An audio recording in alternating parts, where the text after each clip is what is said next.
Ravi de vous retrouver sur Arte pour ce nouveau numéro du Dessous des cartes. Notre photo du jour nous emmène en Afrique et nous montre un équipement très courant sur le continent, des panneaux solaires associés à une batterie.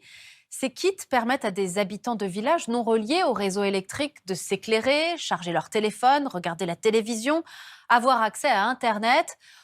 En attendant, vous allez le voir, les inégalités d'accès à l'électricité restent flagrantes. Regardez par exemple comment la nuit, en Afrique, les lumières de la ville ne scintillent pas pour tout le monde. Comme vous le voyez sur ces images de la NASA qui montrent les lumières artificielles nocturnes, l'Afrique est le continent le moins électrifié de la planète. Si les populations d'Afrique du Nord sont quasiment toutes reliées à un réseau national, en Afrique subsaharienne, hormis le cas particulier de l'Afrique du Sud, la moitié de la population n'a accès à aucun service électrique. Ce sous-équipement est d'autant plus frappant que d'autres réseaux se sont développés extrêmement rapidement, comme la téléphonie mobile. 80% de la population est équipée. Le nombre de foyers possédant l'électricité a largement augmenté entre 1990 et aujourd'hui, mais il reste encore nettement inférieur à la moyenne mondiale.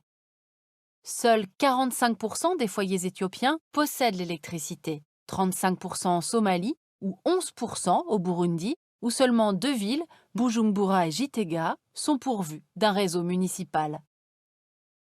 La consommation électrique est en moyenne de 500 kWh par personne en Afrique subsaharienne, alors qu'elle atteint 4000 kWh en Chine, 6000 en Europe, 13 000 aux États-Unis et 15 000 au Canada ou au Qatar. Or, l'accès à l'énergie électrique est fortement corrélé au développement économique. Vous voyez ici que les pays les moins électrifiés sont également ceux où les populations en situation d'extrême pauvreté sont les plus nombreuses. Cette corrélation s'explique par l'alimentation nécessaire au fonctionnement des machines de production, mais également par la capacité à s'éclairer après le coucher du soleil et donc à augmenter le temps consacré aux activités productives.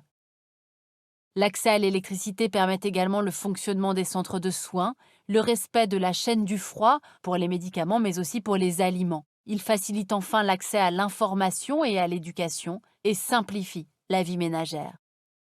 Et c'est bien sûr l'énergie solaire qui présente le potentiel le plus considérable et est encore très largement sous-exploitée. La région subsaharienne est parmi les plus irradiées au monde. La plupart des pays de la région a une capacité supérieure à 2000 kWh par mètre carré et par an, soit presque 2 fois plus que l'Allemagne. Or, le parc photovoltaïque allemand a une capacité de 49 gigawatts contre seulement 4,5 pour l'Afrique subsaharienne. De grands projets de centrales photovoltaïques sont à l'étude ou déjà en service, comme celle de Garissa au Kenya. Mais là encore, le déploiement de l'énergie solaire centralisée est limité par la capacité des réseaux à distribuer l'électricité produite. Le solaire et l'éolien ne représentent actuellement que 2% du mix électrique de la région. Pour les énergies renouvelables aussi, ce sont des solutions locales ou même individuelles qui suppléent les défaillances des infrastructures nationales et continentales. Ainsi, le marché des kits solaires ou Solar Home Systems se développe rapidement dans les zones rurales. Ces systèmes individuels permettent d'alimenter de petits appareils électriques. Via un téléphone portable, le client achète des jours-lumière et rembourse progressivement l'achat du matériel selon un principe de leasing. Au Kenya, 1 million de ces kits ont été vendus au second semestre 2019 et en Éthiopie, plus de 700 000.